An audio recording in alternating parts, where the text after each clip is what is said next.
ये मत समझ लेना कि सब कुछ यहां पर है। चंद पैसों के लिए जो लोग अपना दीन बेचते थे, कुरान ने उनकी वईद में क्या क्या बयान फरमाया। ये वो लोग हैं जो यहूदी उलमा थे, यही तो किया करते थे। मालदारों को खुश रखने के लिए वो दीन का निजाम बदल दिया करते थे। अब देखना, जैसे जैसे ये सख्ता पावर में आज लोग हैं, हुकूमत में जो लोग हैं, मजबूत से मजबूत होते जाएंगे तो तूफान आएगा बहुत सारों के अंदर। कितने तो इधर से उधर निकलने लग जाएंगे कि भाई जिसकी लाठी उसकी भैंस, हमें भी उनकी बोली बोलनी पड़ेगी, हम भी उनके शाना बशाना रहेंगे तो कुछ हमारे भी काम हो जाएंगे। देखना और चंद दिनों के बाद वो चाहे उलमा दिखने वाली जमात में से लोग हों या नेता बनने वाले लोग हों, ये सब वो चाटुगिरी करने वाले लोग इन तूफानों में अब किसके किसके साथ जाने लगेंगे और कौम की दलाली करने लगेंगे। देखना आप चंद दिनों के बाद। और ऐ कौम के गयूर नौजवानों, मोहब्बत मुस्तफा पर और नामूसे मुस्तफा पर तुमने जज्बात में आकर के जो नारे लगाए, इनका पास और लिहाज रखना। चाहे पूरी जमात के बड़े बड़े लोग किसी ऐसी जमात के साथ चले जाएं जो मेरे मुस्तफा के दुश्मन हैं, उन्हें मत देखो, उनकी दौलत ना देखो, उनकी सियासत ना देखो, उनके ऊंचे मर्तबे ना देखो। मैं गरीब ही सही, मेरे दामन में मेरे मुस्तफा की मोहब्बत काफी है। इस पर कायम रहना।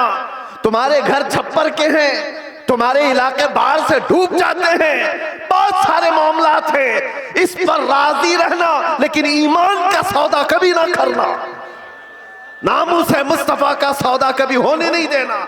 ऐसों की जमात से अपने आप को बचाए रखो जो दीन का सौदा करते हैं। मेरे अजीजों, एक बात मैं कह रहा था, मौलाना अभी जो चंदा कर रहे थे एक मस्जिद ही के लिए, लोग मजाक उड़ाते हैं हमारा। सुन्नियों के जलसे देखो चंदे कर रहे होते हैं, अरे भाई करेंगे ही ना, हमारे पास सऊदी रियाल थोड़ी ना आते, हम तो गरीबों से ही बना रहे हैं जो कुछ भी बना रहे हैं। हमारे पास कौन सी हुकूमत है, ना सऊदी है, ना कतर है, ना कोयत है, कुछ नहीं है। हो सकता है तुम्हारे पास डॉलर भी आते हो, रियाल भी आते हो, पाउंड भी आते हो, तुम्हारे आकाओं से सब आता होगा। ये गरीबों की बस्ती में जो आता है इनकी मेहनत मजदूरी की कमाई से ही आता है। और इसीलिए रियालों पर पलने वालों से डर कौम को, दुनिया को नहीं है, इन गरीबों की बस्तियों से लोगों को डर है कि इनकलाब पैसे के लालचियों से नहीं आता, ये ईमान पर जिंदा रहने वाली गरीब कौम से इनकलाब आता है। गुरबा से दुनिया डरती है। आपको पता है कैसर और किसरा की ताकत का अंदाजा लगा सकते हो। कैसर कहते थे रोम के बादशाह को, किसरा कहते थे ईरान के बादशाह को। ये उस जमाने की बात कर रहा हूं जब तकरीबन पूरी दुनिया में दो बड़े सुपर पावर हुकूमतें थीं। Super power, Persian empire, Roman empire. Roman empire कैसर, पर्शियन एम्पायर किसरा। ये मेरे मुस्तफा करीम सल्लल्लाहु ताला अलैहि वसल्लम के जमाने की बात कर रहा हूं। और जब हुजूर पाक के जमाने से थोड़ा सा जमाना आ गया, सिद्दीक अकबर का, फारूक आजम का, मदीने से ये सहाबा की जमातें निकली थी और ये बात कर रहे थे कैसर और किसरा से मुकाबले की। सोचो सीमांचल के गरीब लोग, बस्तियों में रहने वाले, जिनके यहां पक्की सड़क भी ना हो, और वो गांव के रहने वाले अगर ये कहे हम अमेरिका से लड़ने वाले हैं, रशिया से लड़ने वाले हैं, तो दुनिया मजाक ही तो करेगी। दुनिया क्या कहेगी, अरे तुम्हारे छप्पर के घर हैं और तुम बात कर रहे हो सुपर पावर से लड़ने की।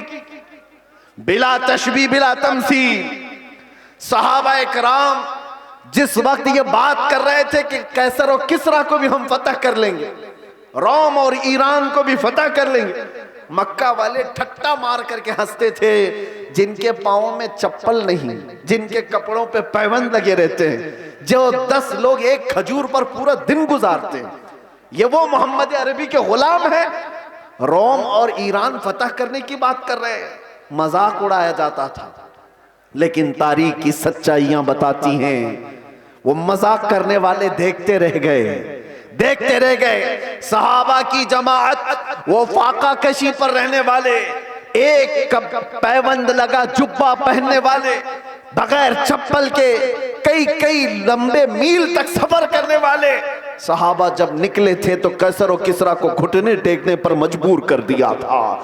उमर फारूक रदी अल्लाह ताला अन्हु के जमाने में वो वक्त आया था कि जब किसरा की हुकूमत भी तहबाला हो गई, कैसर की तमाम सल्तनत की रानाइयां खत्म हो गई और फिर परचम इस्लाम लहराया था, तो आज तक ईरान पर जो इस्लामी हुकूमत का गलगला है आज तक मौजूद है। मैं आपसे कहता हूं कि दुनिया ने हमेशा ये देखा है मोहम्मद अरबी सल्लल्लाहु ताला अलैहि वसल्लम के गुलामों में इनको कमजोर देखा गया है, इनको गरीब देखा गया है, फटे पुराने कपड़ों में देखा गया है, उलझे बालों में देखा गया है। लेकिन जब इस कौम को जलाल आता है तो बड़ी बड़ी हुकूमतों के तख्ते पलट जाते हैं। इसी को इकबाल ने कहा था, निकल करके सहरा से जिसने उलट दिया था तख्ते रोमा को, सुना है कुदसियों से मैंने कि वो शेर फिर होशियार होगा। सुना है कुदसियों से मैंने कि वो शेर फिर होशियार होगा। ऐ सुन्नियों, घबराने की जरूरत नहीं, मायूस होने की जरूरत नहीं, अपने आमाल बदलने की जरूरत है, अपने अखलाक बदलने की जरूरत है, ईमान की मजबूती लाने की जरूरत है। हमारे पास बचा क्या है? अभी जो चीज बची है वो मोहब्बत मुस्तफा, नबी करीम सल्लल्लाहु ताला अलैहि वसल्लम पर मर मिटने वाली जो कैफियत है, ये दुनिया की सबसे अजीम दौलत अल्लाह ने तुम्हें अता की, इसको बचाए रखो। ये भी अगर खत्म हो गई तो चलती फिरती लाशें हैं और कुछ भी नहीं बचा। हाँ, आपका एक सवाल है, जैसे हमसे भी कहते थे लोग, बहुत बोलते थे, गिरफ्तार होकर के गए, जेलों के पीछे पड़े रहे, कोई पुरसाने हाल नहीं, धक्के खाते रहे, कैसी कैसी जगहों पर बैठते रहे, क्या ये इज्जत की बात है? मेरे अजीजों, ये गिरफ्तारियां यह हमारे आबाओ अजदाद की सुन्नत है। हाँ, जेल कैद ये सारी चीजें नई बात नहीं है। तारीख उठा करके देख लो तो बड़े बड़े बुजुर्गान दीन इस मंजिल से गुजरते चले गए और सब ये तो छोटी मंजिल है, इससे बड़ी मंजिल फांसी की आती है। वहां तक भी उलमाए रब्बानीन पहुंचे हैं और कभी उन्होंने ये नहीं कहा हमारे इस रास्ते पर चलने की वजह से हमें सजा मिल रही है, बल्कि फांसी के फंदे को चूम करके भी वो कहते थे हक तो ये है कि हक अदा ना हुआ, हक तो ये है कि हक अदा ना हुआ। हमारे असलाफ़े किराम में आपको पता है इमाम अहमद बिन हम्बल को 300 कोड़े मारे गए थे हक बात के लिए। और आपको पता है हजरत इमाम मूसा काजिम इमाम जाफर सादिक के बेटे हैं, अहले बैत के बड़े इमाम हैं। 7 साल तक एक खलीफा ने आपको ऐसी जेल में रखा कि आपने सूरज नहीं देखा था। 7 साल फिर जहर दे करके कैद खाने में ही मार दिया गया। इमाम मोहम्मद बिन हसन अस्करी 20 साल तक जेल की जिंदगी गुजारे। हजरत अहमद फारूकी सरहिंदी मुजद्दिद अल्फसानी 8 साल तक ग्वालियर की जेल में बंद रहे। अल्लामा किफायत अली काफी, इनायत अहमद काकोरवी, फजले हक खैर आबादी, ये वो उलमाए रब्बानीन हैं जो अपने हक बयानी की बुनियाद पर जेल की सजाएं काटते रहे। लेकिन ये बात इसलिए मैं कह रहा हूं, जेल की सजाएं काटने के बाद न दीन पर कुछ फर्क आया न ईमान पर कुछ फर्क आया, इसलिए कि हमारा मानना यह है इस्लाम जिंदा होता है हर करबला के बाद। इस्लाम जिंदा होता है हर करबला के बाद। कुर्बानियां अगर देने का वक्त आए तो कुर्बानियां दोगे या नहीं दोगे? हुजूर पाक सल्लल्लाहु ताला अलैहि वसल्लम के नाम पर आजमाइशें आएंगी तो उन आजमाइशों के लिए तैयार रहोगे कि नहीं रहोगे? बस मैं ये नहीं कहता कि कुछ करने के लिए, जाने के लिए, उठने के लिए, बस बात इतनी है कि संभाले रखो अपने ईमान को और उलमाए रब्बानीन अपना काम करते रहे, हक बोलना ना छोड़ें, किसी जालिम के दबाव में आकर कभी भी वो अपनी जुबान को गूंगी ना करें, बल्कि वो हक बयान करते रहें। परेशानियां आएंगी, मसाइब आएंगे, ये तुम्हारे मरातिब को और बढ़ाते चले जाएंगे। किसी सेठ की चापलूसी में हक बयानी से आप दूर ना भागें, इसलिए कि सेठ न तुम्हें रिस्क देता है न तुम्हें हयात देता है। अल्लाह रब्बुल इज्जत रज़्ज़ाक़ हकीकी है, वही हयात व ममात का मालिक है। उलमाए रब्बानीन को भी ये चाहिए कि हालात ज़माना को देखें जरूर, लेकिन हक बात से आप अपनी जुबान को न रोकें, इसको चलते रहने दें। अल्लाह की गैब से मदद होगी और कौम के अंदर ईमान जिंदा रहेगा, कौम के अंदर बेदारी बाकी रहेगी। और अगर ये चुप हो गए तो कौम का एक बड़ा हिस्सा बुज़दिल बन जाएगा, कौम का एक बड़ा हिस्सा बुज़दिली का शिकार हो जाएगा। चंद उलमाए रब्बानीन ही सही, इन्हें चाहिए कि वो अपनी कुर्बानियों के लिए तैयार रहें। हमने रोटियां बहुत खाई हैं हुजूर के नाम पर, जलसे बहुत कर लिए हैं। लोग उलमा को आज जो नवाजते हैं, चाहे वो एक नजराने का छोटा सा लिफाफा ही क्यों ना हो, ये ना समझें कि आपकी टोपी दाढ़ी की वजह से, बल्कि मुस्तफा करीम की निस्बत की वजह से सारी कौम आपको नाइबे रसूल समझती है। हुजूर के नाम पर हमें मिल रहा है, खा रहे हैं। आप नीचे बैठे, हम ऊपर बैठे हैं। ये ऊपर बैठना भी मेरे हुजूर की निस्बत की वजह से। ये मिंबर उलमा को जो दिया जाता है इसलिए कि नबी पाक के नायब है, और जब हुजूर पाक की बात आए तो आए काए ना किया करें। उलमा को चाहिए कि वो अपना हक अदा करें, अपना हक अदा करें। और हमने देखा है चंद वो लोग मसलहत और हिकमत की बात करते हुए हमें डराते हैं। मेरे अजीजों, मसलहत अपनी जगह पर, हिकमत अपनी जगह पर। क्या इमाम हुसैन को मसलहत नहीं मालूम थी? करबला में जाने के वक्त उनको हिकमतें नहीं मालूम थी जो 72 लोग अपने खानदान के लेकर शहीद हो गए? दीन पर कभी ऐसे मामलात आए तो मेरे अजीजों, उलमा का सबसे पहला ये नंबर है कि कौम आप एक कदम बढ़ाते हैं तो ये 100 कदम आगे बढ़ने को तैयार है। आपको सिर्फ एक जुबान कहने की देर है। कौम तो बेचारी बेपनाह मोहब्बतों के साथ जान देने के लिए भी कुर्बान है। मैं अक्सर एक बात कहा करता हूं, आज से 4 साल पहले मैंने दिल्ली में उस पाखंडी को जो मुबाहले का चैलेंज किया था, और आपको पता है हमारा ऐलान पूरी दुनिया भर में फैला था कि हम आग में कूदने जा रहे हैं। लेकिन उस वक्त मुंबई का एक नौजवान मेरे पास आकर कहा था, जो कोई बाअमल नहीं दिखता शक्ल से, हाँ दाढ़ी में भी डिजाइन, सर में भी डिजाइन, फटी जीन्स पहना हुआ, उसने कहा था कि हजरत मुफ्ती साहब, मैंने सुना है आपका ऐलान, आप दिल्ली जा रहे हैं आग में कूदने। मैंने कहा आपको क्या है उससे? उसने कहा आप जब भी जाना हो तो मुझे ले जाएं, पहले मैं कूदूंगा। चेहरा देखो, हुलिया देखो पूरा। मैं ये कहता हूं उलमाए रब्बानीन से, हमें सिर्फ कहने की देर है, सारा महाज कौन संभालेगी? सारा महाज। हमने सिर्फ ऐलान किया था, बच्चा बच्चा तैयार खड़ा था। ये जज्बा है मोहब्बत मुस्तफा की बुनियाद पर। उस दिन मेरे आंखों में आंसू आ गए थे उस नौजवान को देखकर। उसने कहा था मैं मस्जिद में ज्यादा आता नहीं, आपके करीब आया नहीं ज्यादा, लेकिन इतनी बात है कि हुजूर से मोहब्बत जरूर करता हूं, और जब उनकी बात आई है तो जान भी दे सकता हूं। मैं आपको बताऊं, उसी नौजवान को देखकर आंखों में आंसू आए। बारगाह मुस्तफा में मैंने अर्ज किया था, या रसूल अल्लाह, आपकी ये उम्मत गुनहगार हो गई, गद्दार नहीं है, गद्दार नहीं है, गद्दारी नहीं करती। तो मेरे अजीजों, इसी चीज को मैं कहता हूं, थोड़ी सी लौ देने की जरूरत है। उलमाए रब्बानीन हक बयान करें, कौम को सही सलीके से चलने का उनको निशाना दिया करें, फिर देखें इनकलाब आएगा, जरूर आएगा। हमें आज ये पता ही नहीं है किसके साथ जाना है, किसके साथ बैठना है, किसके साथ उठना है। जो देखा उसकी तरफ चल पड़े, ऐसा नहीं होता। उम्मत मुस्तफा, तुम खैर उम्मत हो, हर कोई तुम्हारा आइडियल नहीं बन सकता, हर कोई तुम्हारा रोल मॉडल नहीं बन सकता। तुम्हारा रोल मॉडल खालिद बिन वलीद हो सकता है, तुम्हारा आइडियल सलाउद्दीन अय्यूबी हो सकता है। अरे गैरे नत्थू खेरे को देखोगे तो बुज़दिली तो आएगी। फिल्मों में नाचने वाले तुम्हारे आइडियल बनेंगे, तुम उनके फैन हो, उनकी तरह कपड़े पहनने की कोशिश करोगे, उनकी तरह लाइफस्टाइल बनाने की कोशिश करोगे।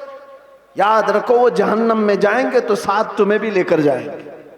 हाँ, लाइफस्टाइल बनाना है तो मेरे मुस्तफा के गुलामों की लाइफस्टाइल बनाओ। वो सहाबा रिदवानुल्लाहि ताला अलैहिम अजमाइन जो दुनिया के सबसे अच्छे इंसान थे इस रुए जमीन पर, वो हमारे रोल मॉडल है, वो हमारे लिए आइडियल है। कौम को ये मैं कहता हूं, सहाबा को पढ़ो, उनकी सीरत पढ़ो। रोजाना इंटरनेट का जमाना है, सर्च करो मेरे नबी पाक सल्लल्लाहु ताला अलैहि वसल्लम के सहाबा की सीरत। आज से ये पाबंदी कर लो कि कम से कम 100 सहाबा की सीरत, उनकी तारीख में पढ़ के रहूंगा। मेरे अजीजों, मिल जाएगा आपको सब कुछ, और फिर देखना आपकी जिंदगी में इनकलाब कैसे आएगा, कितनी चेंजिंग आएगी, कितना बदलाव आएगा। 24 घंटे में 18 घंटे तो फेसबुक के रील्स वगैरह देखने में गुजार देते हो, इंस्टा के रील्स देखने में गुजार देते हो, फेसबुक के वीडियोस देखते हुए यूट्यूब में मगन रह जाते हो। काश उसका आधा वक्त तुम रसूलुल्लाह के दीवानों को पढ़ने में लगाओ, फिर किसी और चीज की तुम्हें जरूरत ही नहीं। मेरे अजीजों, इतने बड़े जलसों की भी तुम्हें हाजत नहीं पेश आएगी। तुम अपनी जिंदगी को मेरे नबी पाक के गुलामों को पढ़ करके खुद समझ जाओगे, क्योंकि मेरे आका ने फरमाया अस्हाबी कन्नुजूम बिअय्यिहिम इक्तदैतुम इहतदैतुम। मेरे सहाबा सितारों की मानिंद हैं, तुम जिसकी भी पैरवी करोगे हिदायत पा जाओगे, जिसके पीछे भी चलोगे तुम हिदायत पा जाओगे। आज के हालात की बुनियाद पर बुज़दिली जो आ रही है उसको खत्म करने की मैं बात कर रहा हूं, दोनों तरफ, यहां से भी और वहां से भी, दोनों जगह से। और उन सेठों से भी मैं कहता हूं जिनको अल्लाह ने थोड़ा माल दिया है, तुम अपने माल का गलत इस्तेमाल ना करो। और किसी के पास माल आ गया है तो सबसे पहला वो क्या काम करता है, उलमा पे हुकूमत जमाने की कोशिश करता है। वो चाहता है कि सारे मौलाना मेरे इशारे पर चले। ये सारे सेठों का मिजाज बनता चला गया। मौलाना साहब मस्जिद में वही बयान करेंगे जो मैं चाहूंगा। तुम्हारा दीन चलाओगे कि मेरे मुस्तफा का दीन? और जिन लोगों का ऐसा मिजाज बनेगा वो मेरे मुस्तफा की शरीयत नहीं चला रहे, अपनी तबीयत चला रहे हैं, उनका ठिकाना भी बहुत बुरा होगा। वो अंजाम समझ करके चले। माल आने के बाद, पैसा आने के बाद उलमा की जुबानों को रोक लगाने के लिए अपने माल का, अपने पावर का इस्तेमाल ना करें। हाँ, उनसे रिक्वेस्ट करें, इल्तिजाएं करें कि आप इस मौजू पर कहें, इस मौजू पर, लेकिन बंदिशों के साथ। अरे कितने तो ऐसे हैं, हमारे पास एक मामला ऐसा अभी दूर दराज के इलाके का आया। एक इमाम साहब को हक बयानी करने पर उनके कपड़े फाड़ दिए गए, उनको मारा गया, मिंबर से उतारा गया। किस वजह से? कि उनकी तबीयत की बात नहीं कर रहे थे मौलाना, शरीयत मुस्तफा की बात कर रहे थे। तुम सूद खाते रहोगे और उलमा नहीं बयान करेंगे, शराब पीते रहोगे उलमा नहीं बयान करेंगे, चोरी करते रहोगे उलमा नहीं बयान करेंगे। अगर तुम्हें तुम्हारी बुराइयों के बारे में बताने से बुरा लगता है तो डॉक्टर के पास भी मत जाना। वो तुम्हारी बीमारियों को जब बताता है तो क्या थप्पड़ लगाते हो? जब तुम्हें वो कहता है कि तुम्हें बुखार हो गया है, पेट में अल्सर हो गया है, तो क्या थप्पड़ लगाओगे? गिड़गिड़ाने लग जाओगे, डॉक्टर साहब इलाज कर दो, जल्दी से अल्सर निकाल दो। यही काम जब उलमा तुम्हारे साथ करे, रूहानी बीमारियां तुम्हें लगी हैं, तो तुम्हारे दिल में रिक्कत तारी हो जाना चाहिए और सोचना चाहिए। आओ उनके पास, कहो कि हमें इन बीमारियों से आजाद करा दो, इन गुनाहों से, इन बीमारियों से, इन बलाओं से हमें आजाद कराओ। लेकिन उल्टा है, पैसों का जोर ऐसा कि उलमा की दाढ़ियां खींच ली, उनके जुब्बे खींच लिए, उनकी इज्जतों पर उंगलियां उठाने लग गए। ये मिजाज बदलो मेरे अजीजों। और आज जलसों के सिलसिले में एक और बात मैं कह के जा रहा हूं।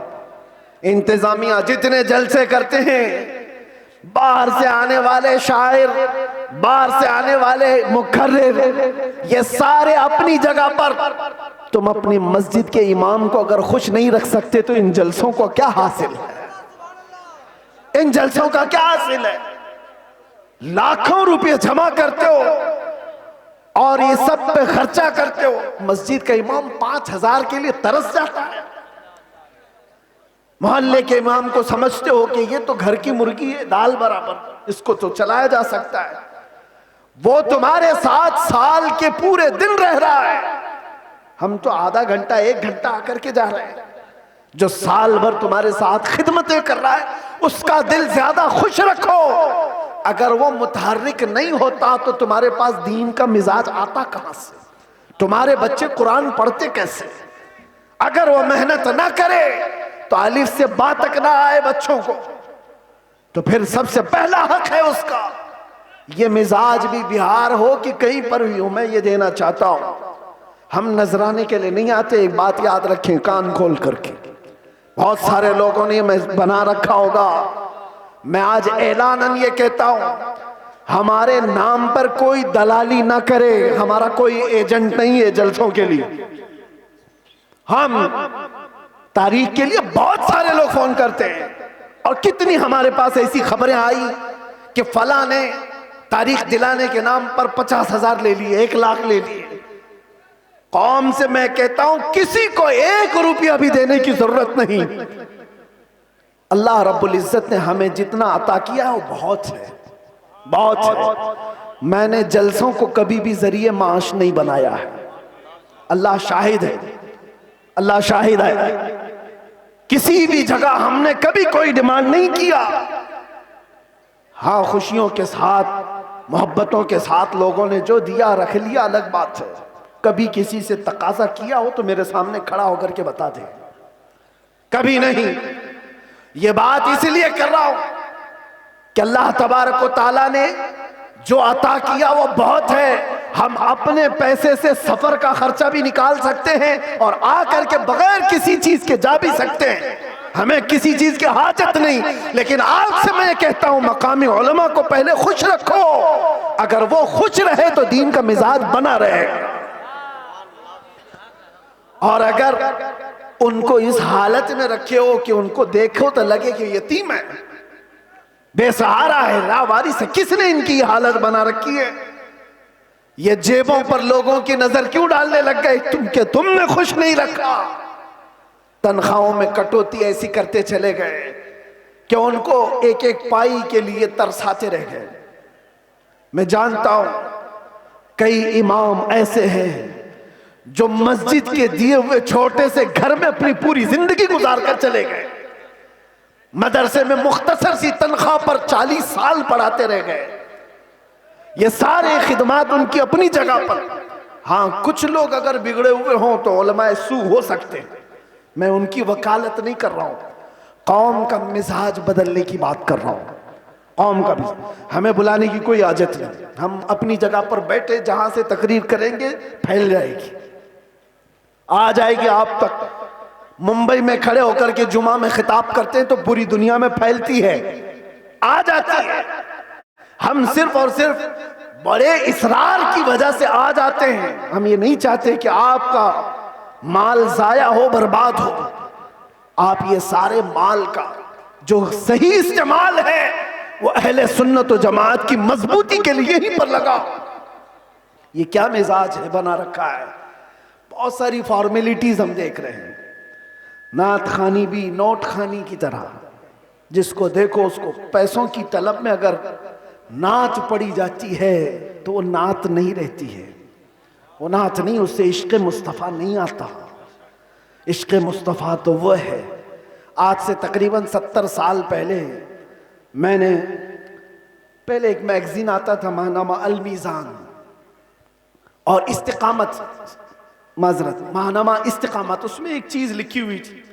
बड़े उलमा बैठे हुए थे, एक शायर नाते मुस्तफ़ा पढ़ रहा था और उसके शेर का मफहूम ऐसा कुछ था, एक तरफ काबा है, एक तरफ गुंबद खजरा, दरमियान में मैं हूं, इधर जाऊं कि इधर जाऊं।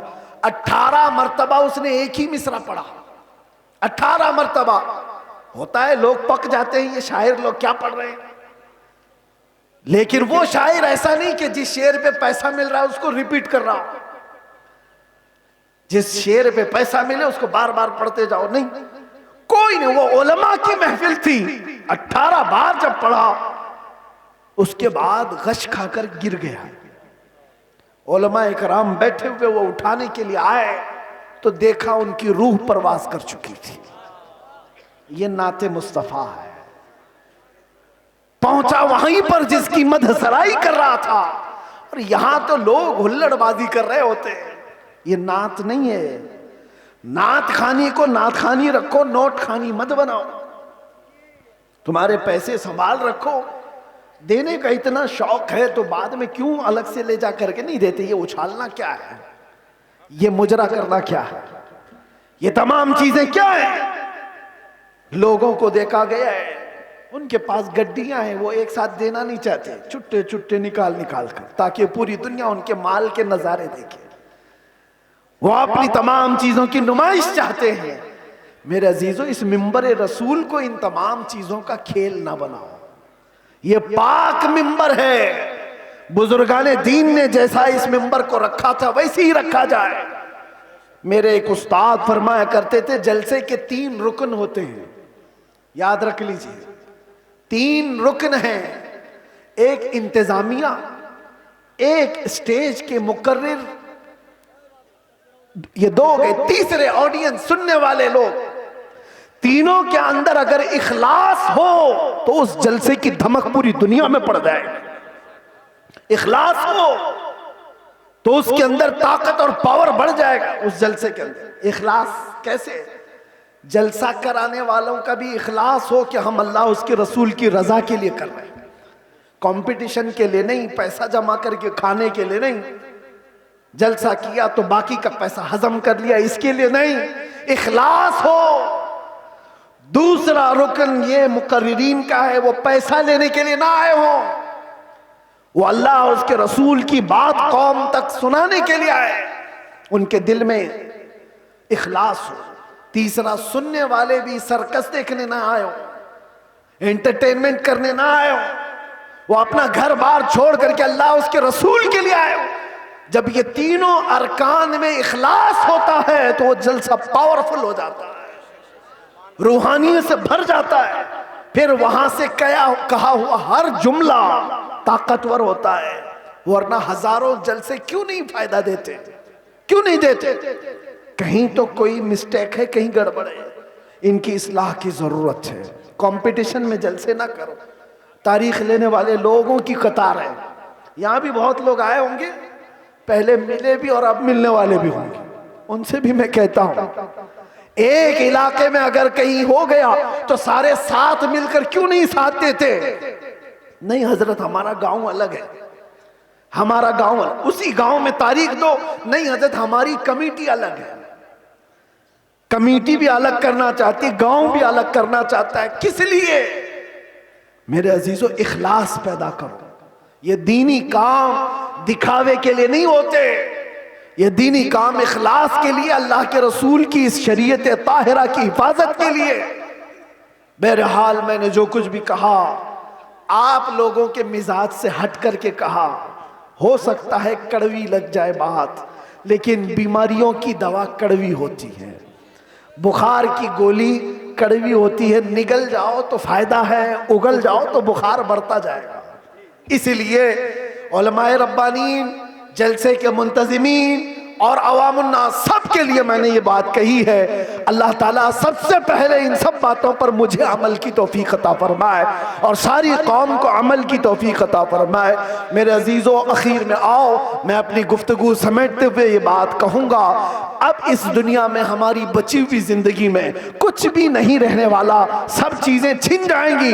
एक चीज बाकी रहेगी, वो कब्र तक भी रहेगी और हश्र में भी रहेगी। वो चीज है जिसको मैंने कहा, जान है इश्क़ मुस्तफ़ा, रोज फजू करे खुदा, जिसको हो दर्द का मजा नाजे दवा उठाए क्यों। नौजवानों, इस बात पर अपनी जिंदगी गुजारो, तुम्हारी अपने शौक नहीं चलेंगे, तुम्हारी अपनी ख्वाहिशात नहीं चलेंगी, तुम अपनी मर्जी से यहां पर नहीं जियोगे, इसलिए कि जिंदगी तुम्हारी अपनी नहीं है। जिंदगी ये नहीं किसी की किसी के लिए, जिंदगी है नबी की नबी के लिए। ना समझ मरते हैं जिंदगी के लिए, जीना मरना है सब कुछ नबी के लिए। लब्बैक या रसूल अल्लाह, लब्बैक या रसूल अल्लाह, लब्बैक या रसूल अल्लाह। व आखिरु दावाना अनिल हम्दुलिल्लाह।